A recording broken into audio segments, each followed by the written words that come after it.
It's the Black What's Smoke going on here? The Black Podcast. Smoke Podcast. We live and direct in New York City at the Good Say Less restaurant, and we are celebrating the 50 years of hip hop. And right here we have one of the biggest ever to do it in the culture. You know what I'm saying? Still doing it. You know what I mean? The KOB, King of Brooklyn, Yeah. my brother Maino. Yeah. What's happening? What's cracking, Maino? Man, you What's know. by? Man, bro, you know what I'm saying? I'm glad you gave us some of your time. I know time Man, is, it's too easy, bro. you For know you, what I'm anything. You saying? know that. Yeah, no, but I mean, it's 50 years of hip hop, you know, and you've been a part of hip hop for a long time in different eras, still doing it, still current, still doing what you doing, Lobby Boys, all that good stuff. You know what I'm saying? Let's go back to the beginning a little bit. We like to go on a Go journey. back to when I first met you.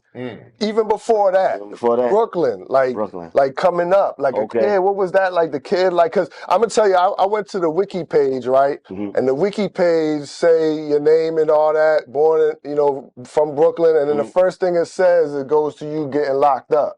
Oh. I'm like, what happened before? No, getting I out? mean, I know it was. I might have been born in jail. I know when you were young. Where they got it, like The way they got it was but like it was born born there. and right to the pit. Born and then as an infant, just I put in mean, was prison. there sport? Did you play sports? School? What school did you go to? Like, Man, listen, I wasn't no different than any other kid from any ghetto in America. Like, you know, peanut butter and jelly, Pop Tarts, cereal, oatmeal. You understand? Wick checks. I mean, like, come on, man. Like, you know, it's the same it's the same story. You know, it ain't really too much different.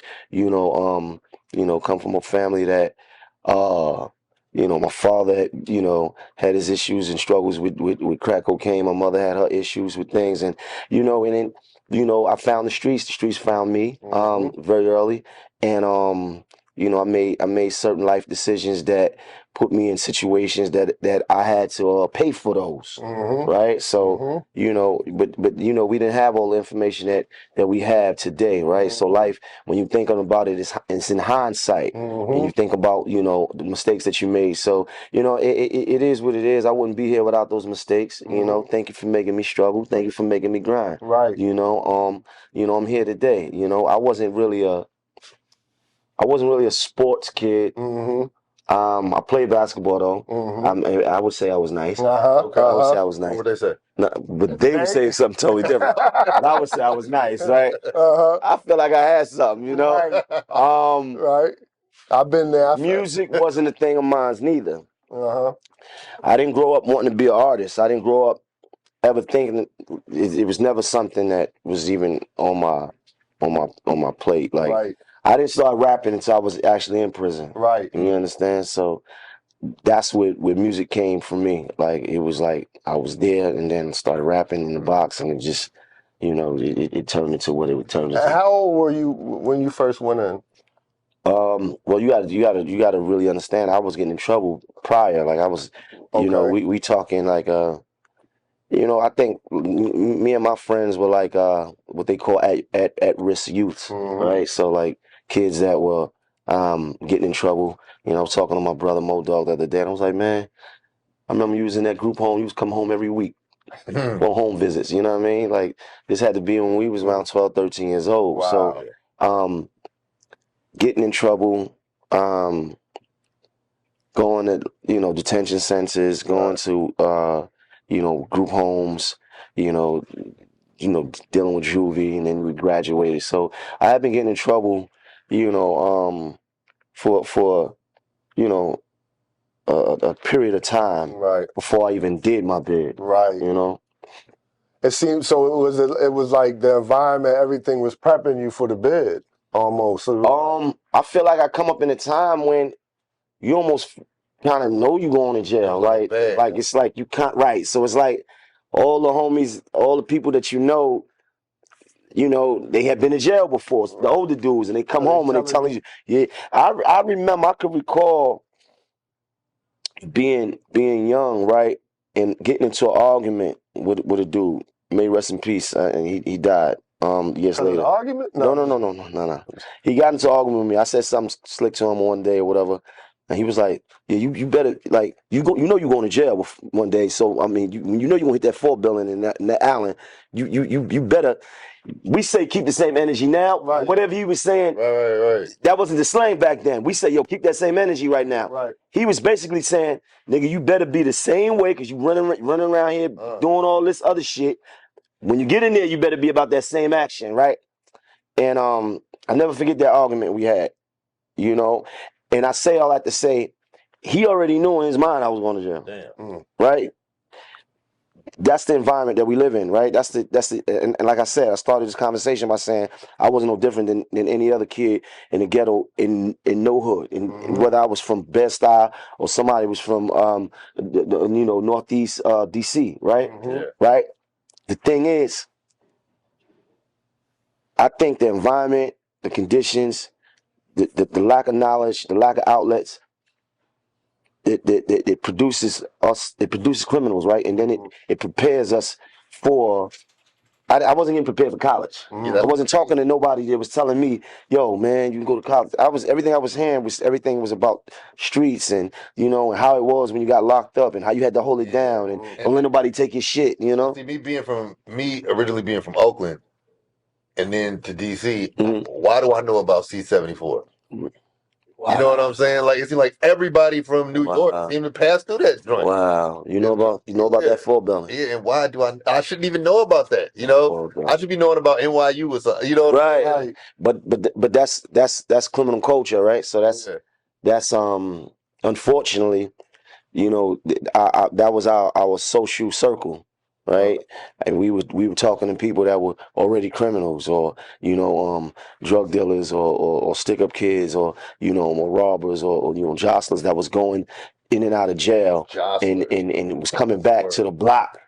I was coming back to the block telling us these stories, and we've grown up being young, following behind, what we saw, we trying to, achieve, opportunity to make money, and we doing these things, and what's happening? We getting caught, we going to jail, we getting sent to Sparfit, we going, we turning 16, we going to the 4 building.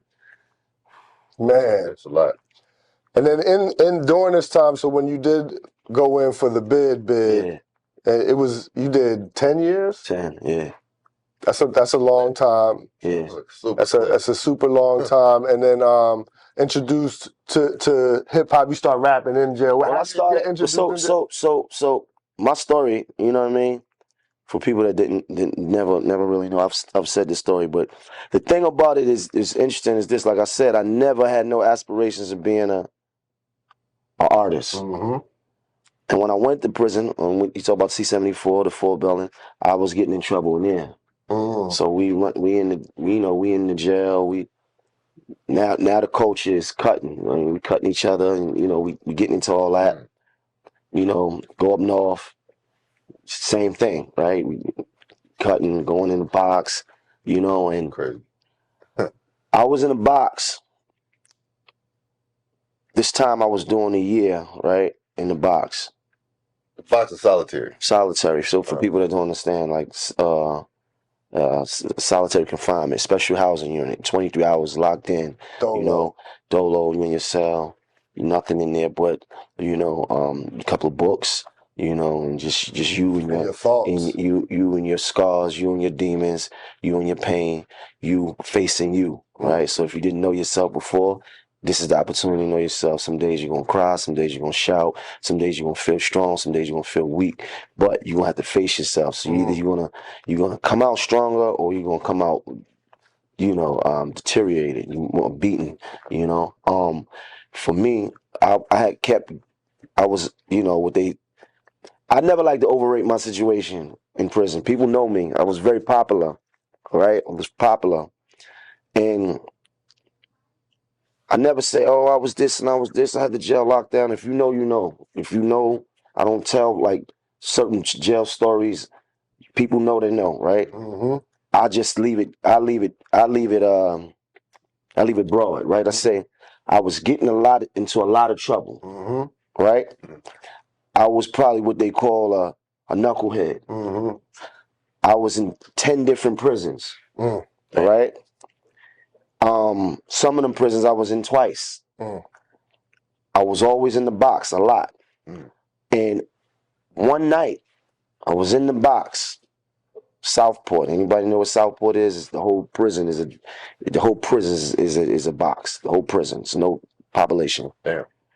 And dudes was on the gate rapping.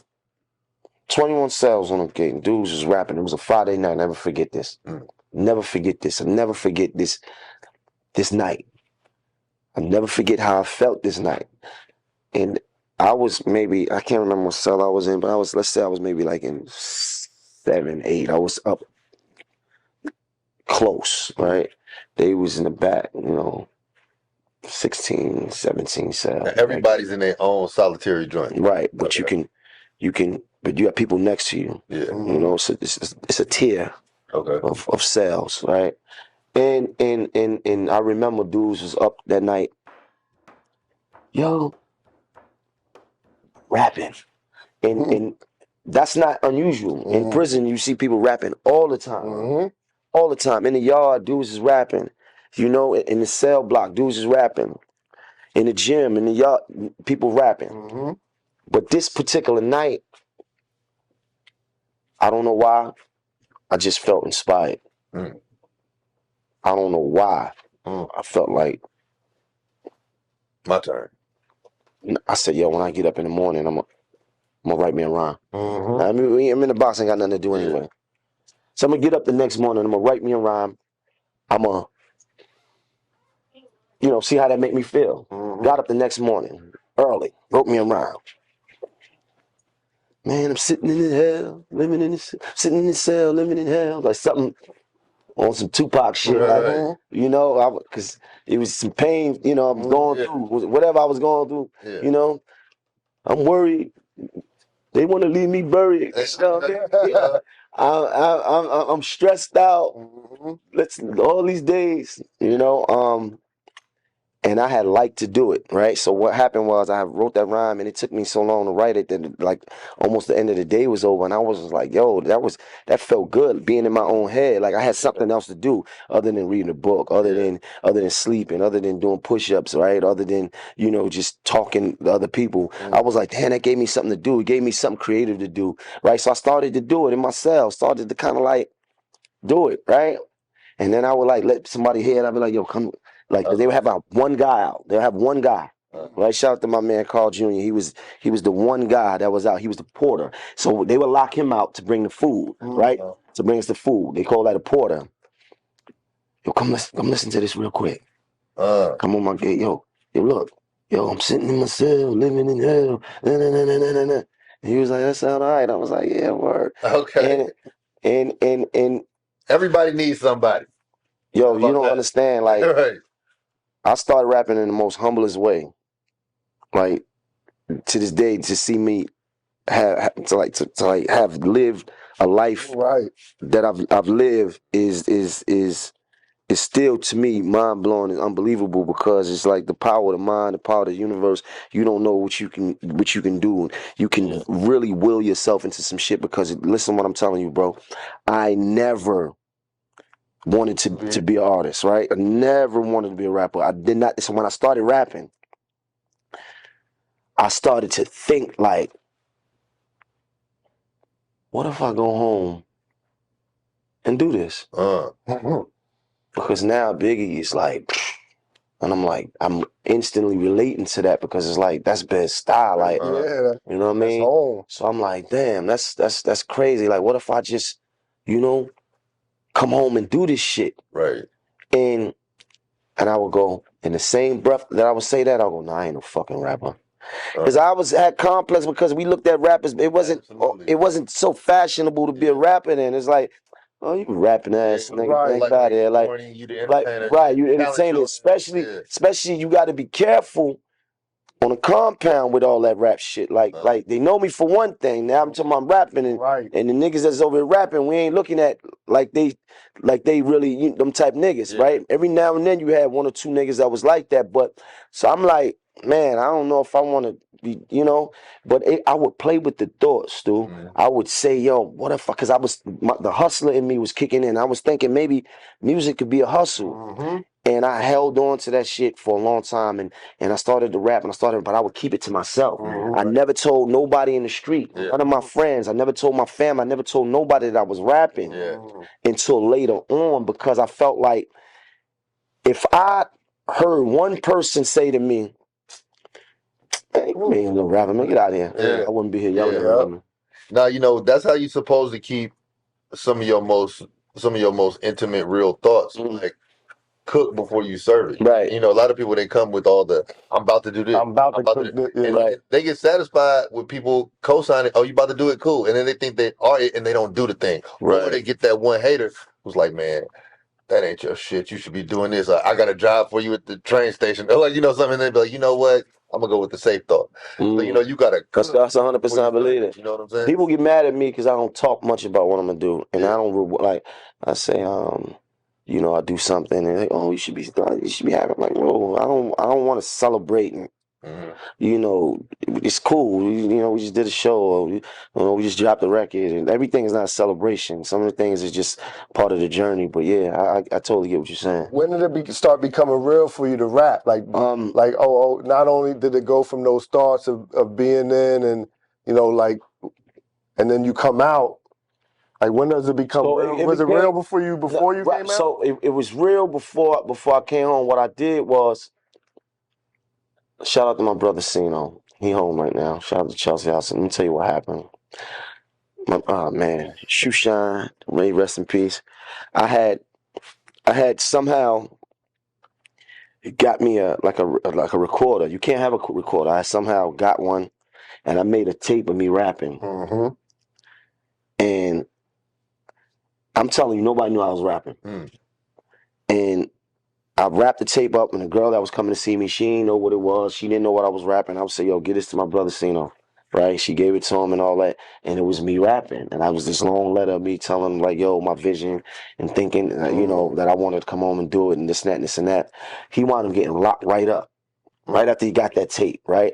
But it was cool, though, because my brother and all of my homies, the people that really love me, was like, oh, I hear. It wasn't. I didn't get the feedback that I was afraid of. Right. So then, by that time, years that went by. Now you understand. From the time I started rapping to the time I came home, it was like years. Yeah, it was like years stacking up.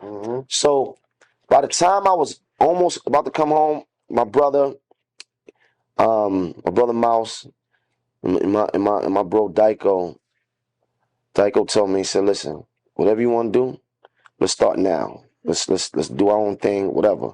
I come up with the name Hustle Hard before I even set foot on the pavement. Wow. Hustle hard. We hustle hard. That's you put that on yourself too. Right. Like, put that. I gotta hustle hard. Right. If I'm, you know what I'm saying? Like, before you even got out, you're like, this is what I'm hitting the ground, hustling hard. Hustle hard entertainment. That's us, right? And I remember he was sending me books and shit. Like, man, you got time to read in there, man. Here. All you can read, all you can know about the music business, all you need to know about the music business, right? Yep, the Bible. Kashif and Donald Passman, right? He sent me these books, and I was just like, man, trying to find understanding in it, And then and I came out. So when I came out, I had a team of people that understood what I wanted to do, and it was just like, I want to do this music shit. We street niggas and all that, but I want to do this. I want to really try to get us a shot. Like, what was the premier rapper? Like, what era was this? Man, so I come home. I first come home, and then I got locked right back up for a parole violation for going to see my co-defendant on a visit. I went to go visit him, and then they locked me back up for a year. So I come back 2003. Hell occurs. Yeah, they locked me up for a year for that. I didn't even break a law. That's just how they do you. How'd they know you went to go see him? You got to sign in. Yeah, yes. Oh, that's a fact. Your name pop up, computer, boom. I went to see him on a Sunday. Went to see my parole officer on a Tuesday. He said, "How was your weekend?" I said, "I was cool." He said, "What you do?" I said, "Oh, I was chilling. I was home. It was cooling." And he stand up. Oh man. Stand up. Stand Up and all the other ones busting there. Like I don't know if they practice this shit or something like that. this shit crazy. They got certain words that you know, when I say stand up, oh, you motherfuckers rush in. Right. So yeah, they lock me up and all that. So when I come back home, 50 Cent is, I come back March 5th, 2003.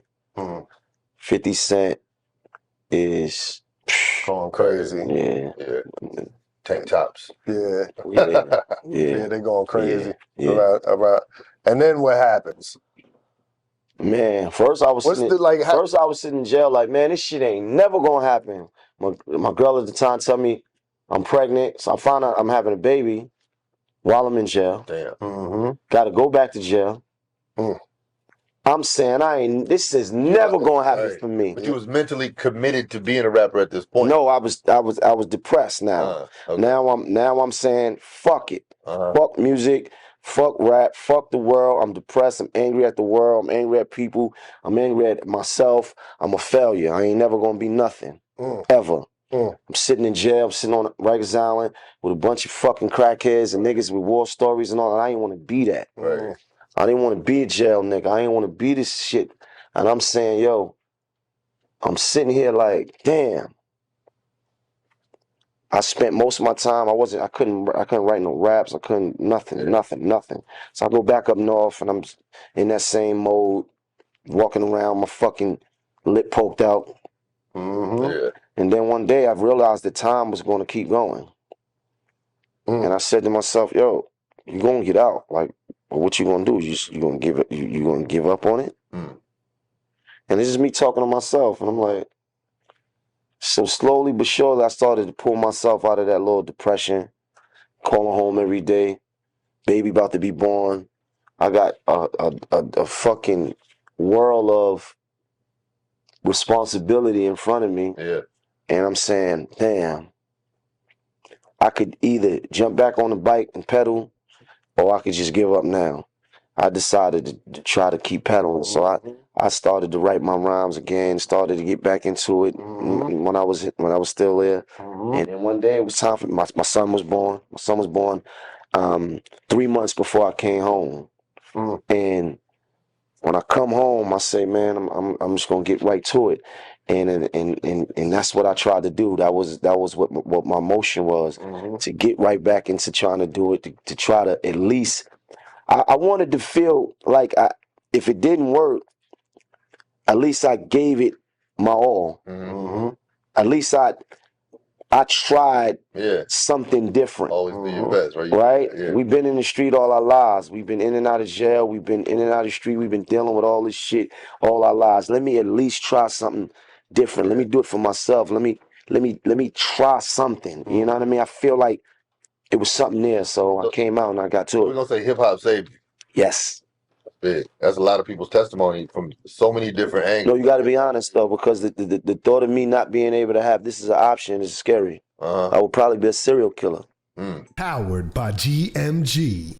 On November 4th, 2014, Washington, D.C. voters took to the polls and voted in favor of Initiative 71. To support this movement, we have created the I-71 Committee. The I-71 Committee is a nonprofit that advocates for equitable, fair, and socially conscious cannabis legislation in D.C.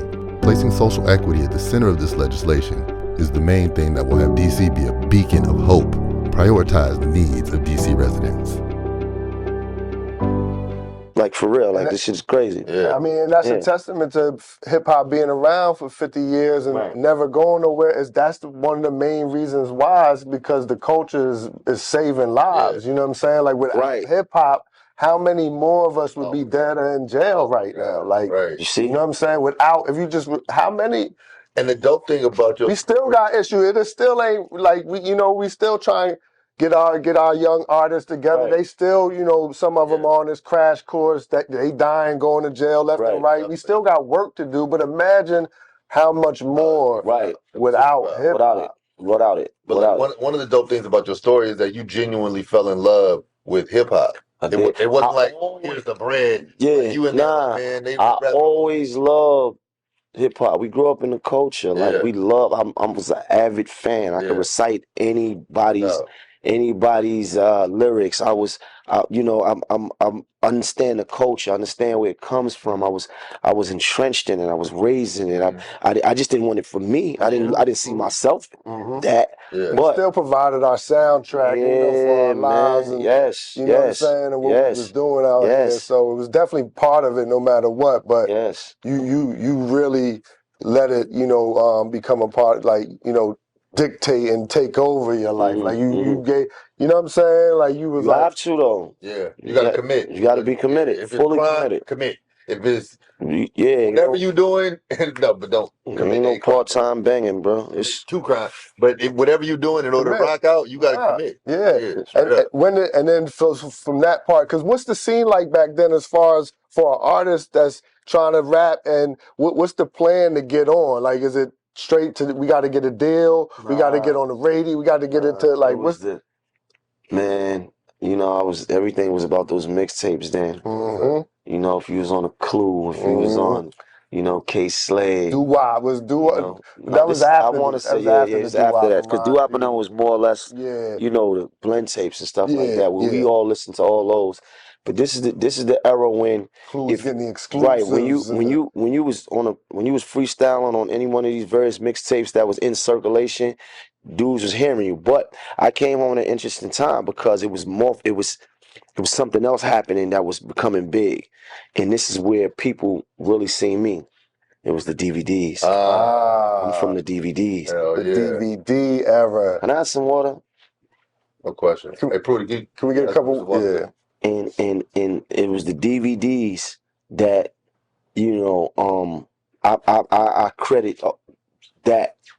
That to era being, was huge. Smack DVDs, Cocaine City, The Come Up, All Access, you know, and it was so many more, but you know, just to name some of the prominent ones that was coming out the city, and it was like once you was on a DVD, people all over was seeing you. I was getting, because once I started becoming a fixture on the DVDs and running my mouth and doing whatever I was doing or whatever, what started to happen was people started recognizing me from other places. Like I'm getting pulled to go to Virginia, DC.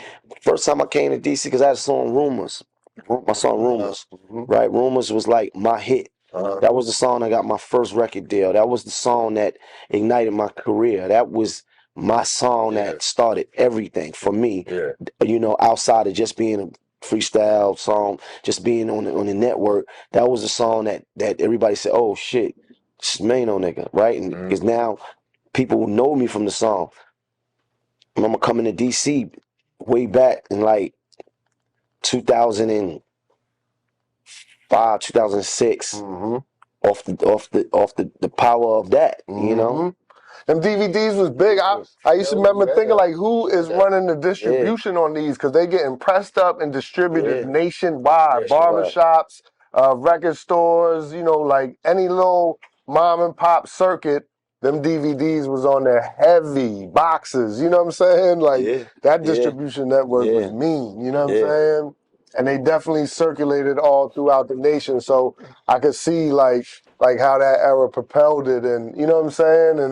And then for Rumors and all that popping back. Shout out to that era, because that was a serious era right there. Serious era, you know what I'm saying? That was a serious It's a lot of artists that, not a lot, but the ones that did thrive, and y'all still around. No, listen.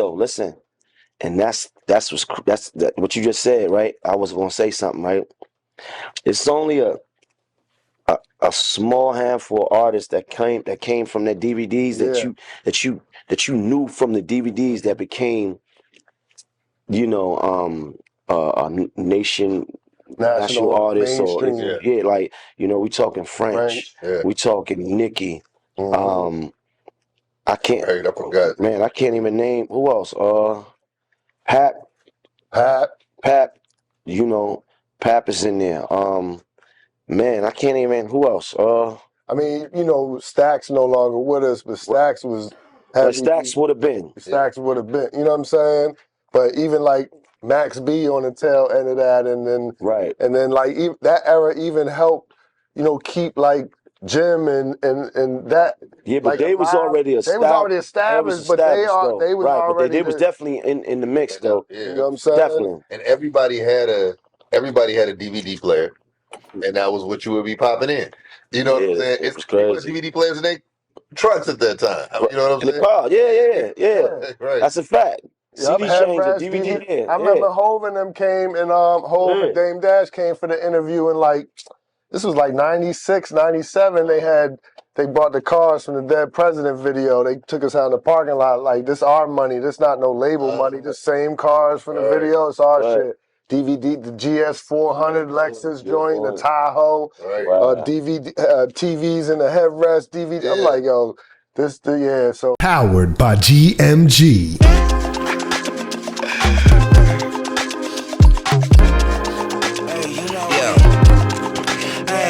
Hit you with no delay, so what you saying? When we see salt, we lead them a land.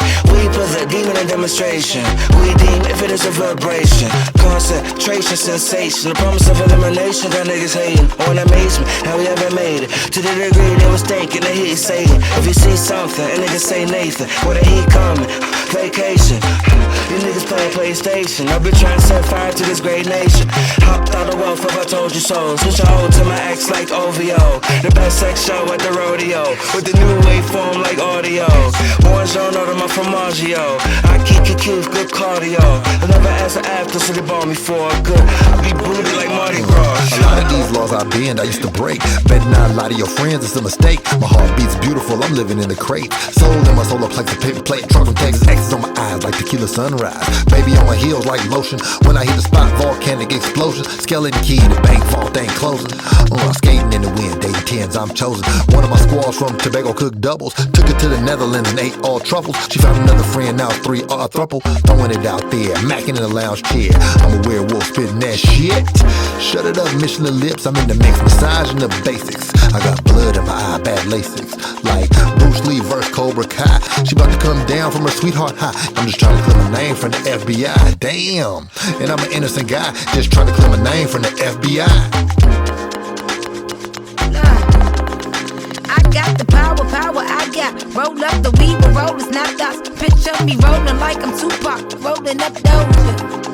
Cat on tsunami, eat edamame, and the little mommy's a probably. She's hit the miss, try not to miss my number bitches. Roll up and relax, try not to resist my feelings and shit. I'm feeling them shits, I'm healing, but bitch, my bag I'ma get. Tell a bad bitch to sit, don't speak about fear, cause fear don't exist. Do not get me pissed, I punch out the dog, a shark or a fish with my fist. If I feel as if I'm gon' get killed, well if I am hit, it's tag and a myth. Though I don't play games, kick ass, fuck they names. Get drunk, go insane, get brain on my brain. I came, I succumb to pain. I hurt me again, remember my name. It's freaky, it's freaky, it's freaky, freaky, freaky, wow girl.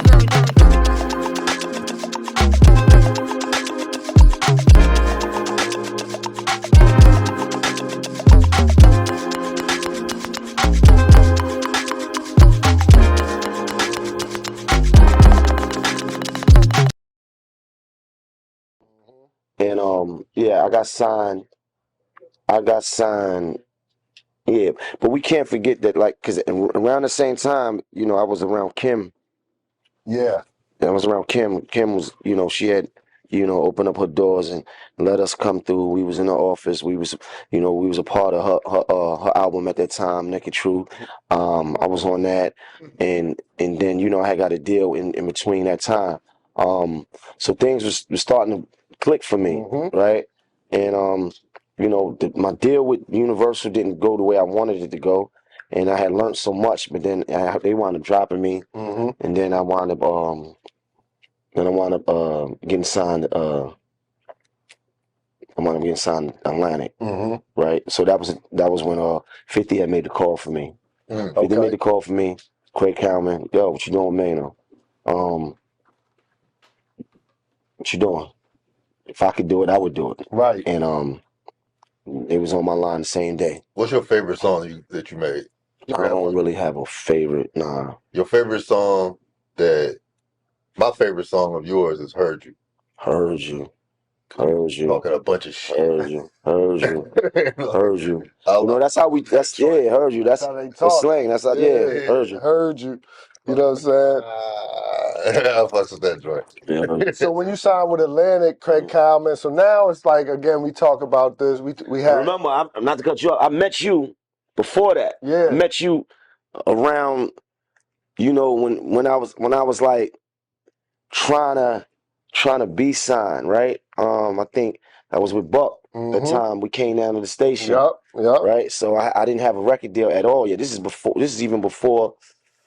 I want to say before my Universal deal. Yeah, definitely. Yeah. Yeah, that's Yeah, remember that? We came to KYS. Yup. Buck, I remember Buck. Never Buck had. forget that. Yeah, nah. Shout out to Buck. Buck was the.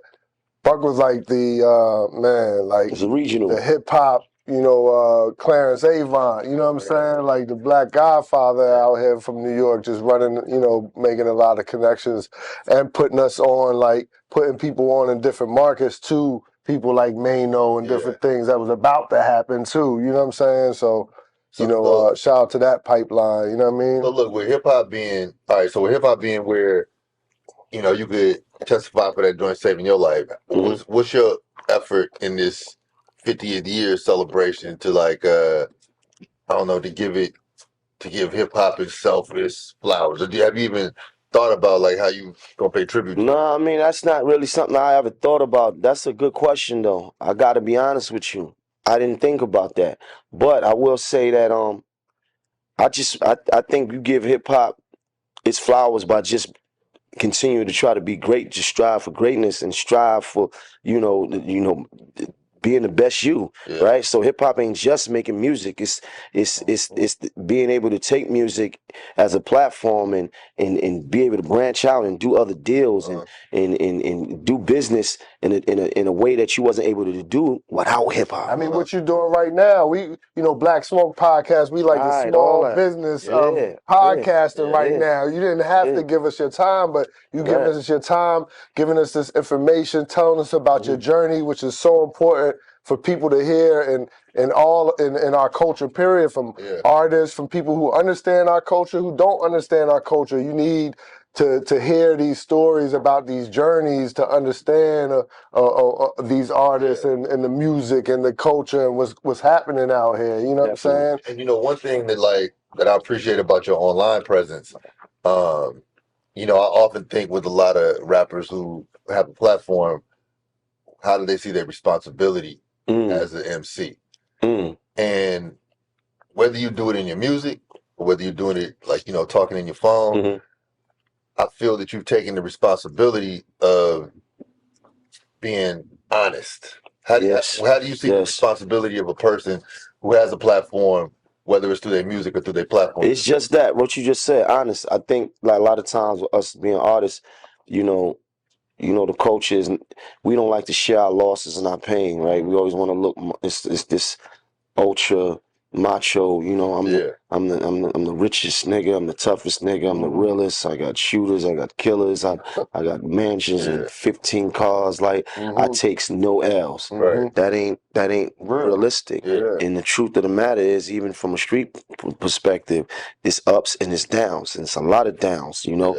It ain't no award for being a real nigga, right?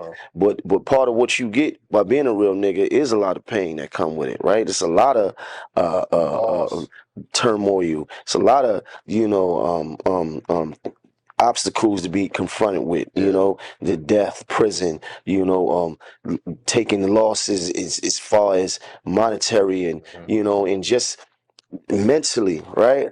So I like to tell a story in a realistic way, right? I like to be motivation. And that's definitely what I be getting from IG and all that. You know. Well, motivated. I don't want to preach to nobody. I don't want to preach.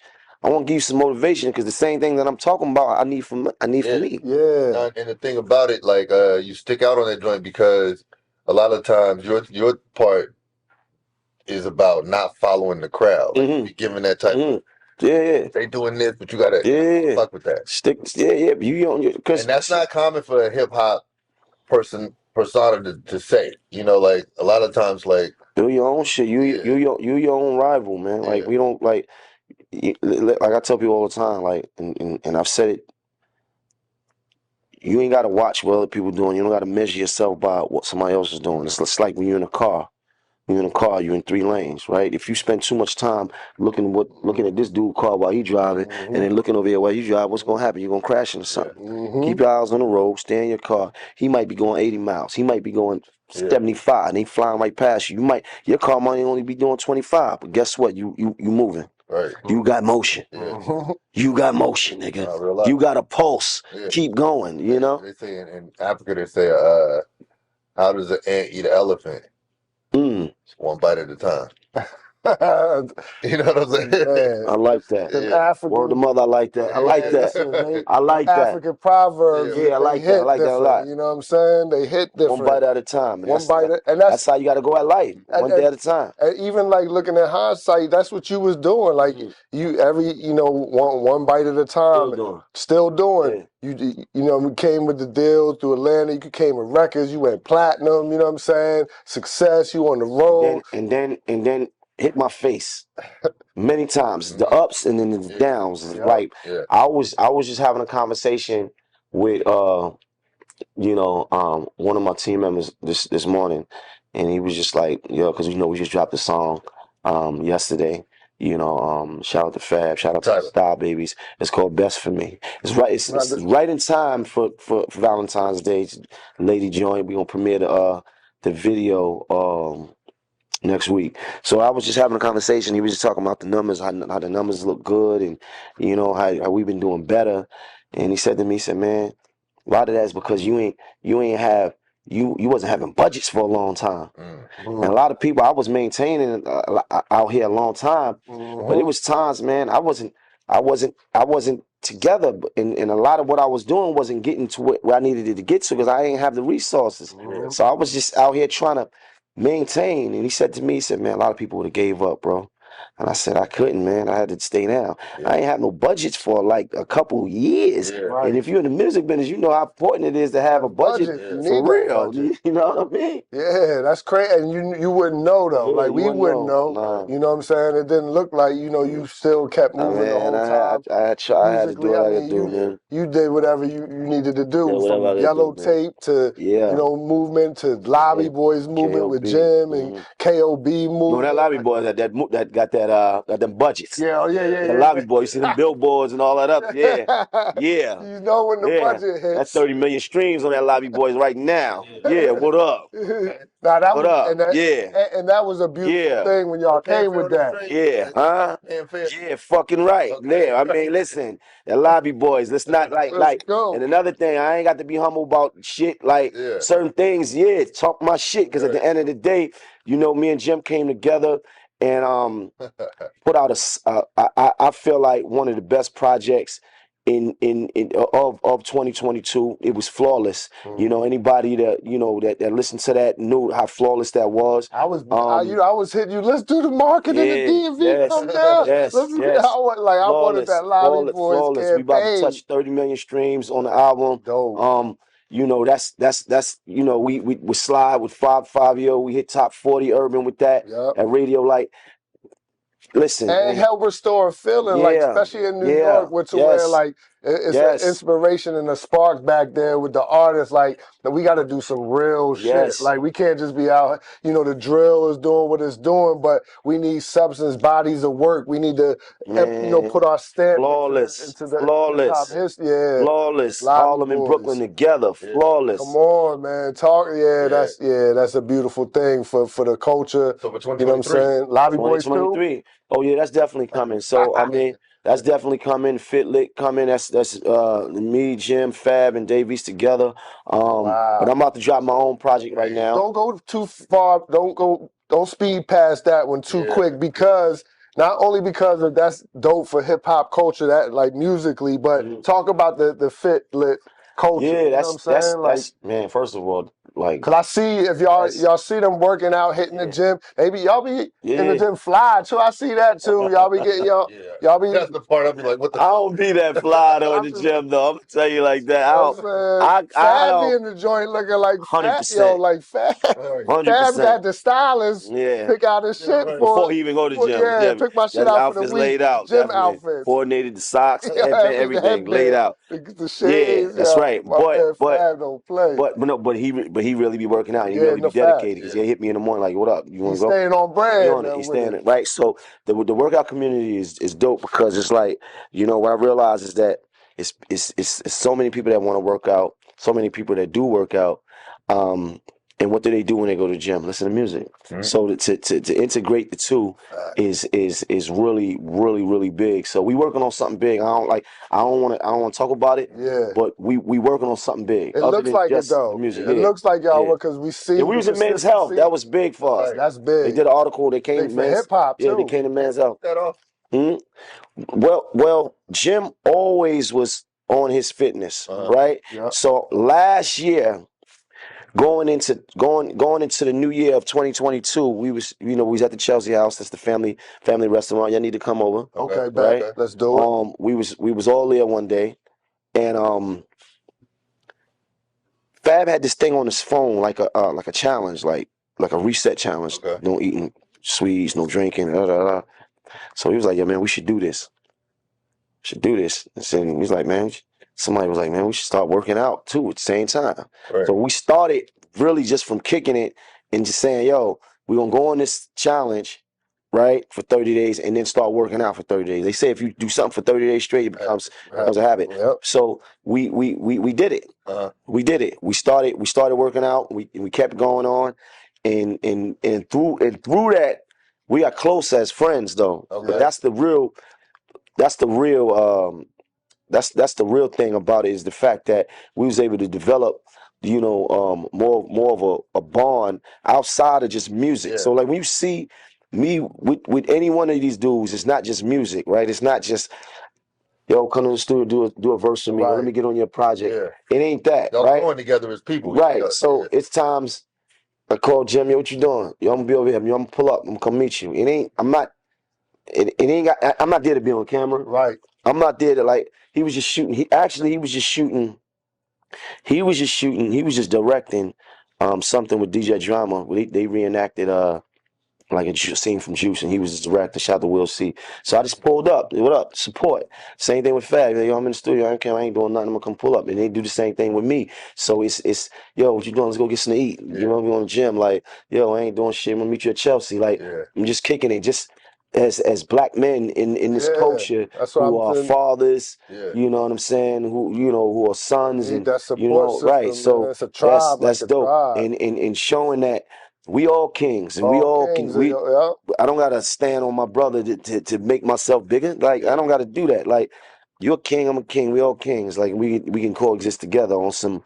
We gotta coexist, because in my kingdom I specialize in this. In your kingdom, you specialize in this. And my kingdom, I might specialize in karate.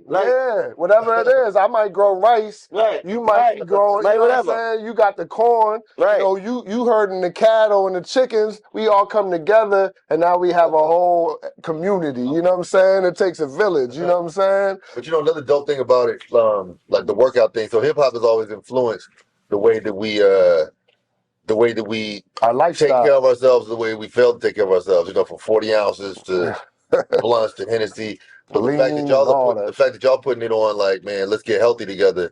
We needed that shit. Yeah, and just being, we haven't seen that, right? We haven't LL seen was doing it like on a sexy tip. No, but we haven't seen artists that got their own things, establish their own lane, establish their own fan base, come together, right? And just have a camaraderie and just be outside together, right? Like yo, what y'all doing? Yo, we going out, and we all just go to somewhere together, authentic. and just be in the VIP. Like, this is the new Wu-Tang, like, you know what I'm saying? Like, for real. That's cool. Nah, that's big. And being that it is the 50th year anniversary of hip hop, and you've contributed the way you have. We just like to give some gifts. I'm getting a gift. We like to give, you know, I'm just a getting a little gift. something, just a little something. You know what I'm saying? I know people are always asking you for something. You know what I'm saying? I like gifts. You know, courtesy of the Grindstone Nice. Universal Fashion House. Nice. So I'm up here for Fashion Week. Yeah. We had a run. Oh yeah, we outside Fashion Week, man. Man, we running around dripping, falling all over the place. Yeah, Custom, definitely. some custom. I like custom, man. That's what we talking about. That's what we doing. Yeah. Yeah. Can't see that.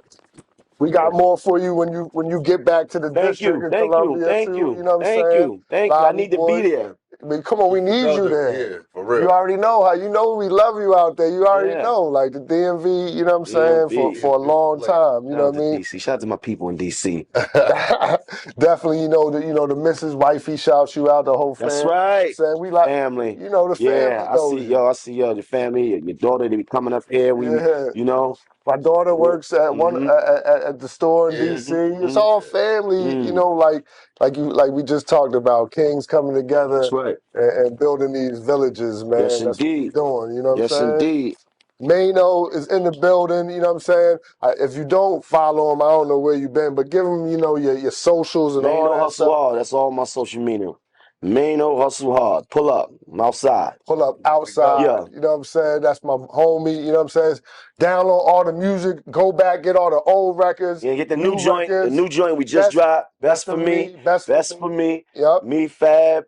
Right in time for Star V-Day, Babies. you know what I'm saying? Right in time, show some love, you know what I mean? Out here, because Couples Day, you know, that Couples Day is coming up. Couples Day. It's a couple of couples. It's couples era. Couples. You know what I'm saying? Who would I see you talking about? I was watching the best of Kitchen Talk. Kitchen Talk is your program. Shout out Kitchen Talk. Shout out to Kitchen Talk. Shout out to Fox Soul, man. We over there doing something nice. And yeah, this Kitchen Talk is good, man. I had a lot of nice guests on it, you know. She had Lala up there, had Jim Method. But I was watching when Peter Guns was up there, and Peter Guns was talking about he was with his joint, and while he was with his joint, he got married to another joint. And you said you was gonna try that. Did you try that? Not yet. I mean, he was next level with that. No, Peter Guns is different with it. Because he did all that and then became the host of Cheaters. I was like, how did this happen? Right. He was the face of Cheaters. Like, I was like, no nigga cheated like him. I guess it's on brand. No nigga cheated like him. I'd be mad if it's Peter Guns running down on me out in my shit. Yeah, I'm like, yo, cheating.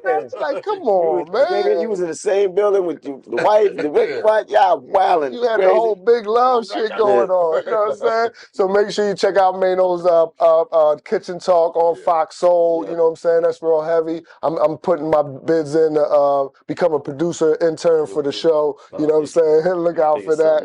Definitely. You know what I mean? We're gonna talk about the Chelsea House. Definitely stopping by Chelsea House, man. For sure. You know what I mean? But we got you. You already know we got you in DC. So love, brother. That's for me. Out right now. Get that. Thank you, man. Maino in the building.